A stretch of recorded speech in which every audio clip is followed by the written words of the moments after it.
ഇനി പരത്ത്.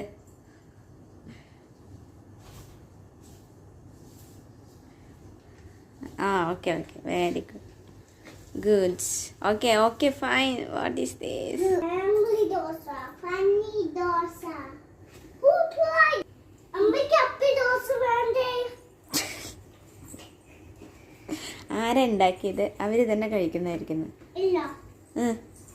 വാ, അമ്മയ്ക്ക് ദോശ ഉണ്ടാക്കിയതൊക്കെ മതി. എല്ലാം നശിപ്പിച്ചു. വാ, ഇനി നമുക്ക് ബ്രഷ് ചെയ്യാം. ബ്രഷ് ചെയ്തിട്ട് കുളിച്ചിട്ട് എന്നിട്ട് എൻ്റെ അമ്മയ്ക്ക് ദോശ ഉണ്ടാക്കി തന്നു. ഓക്കെ.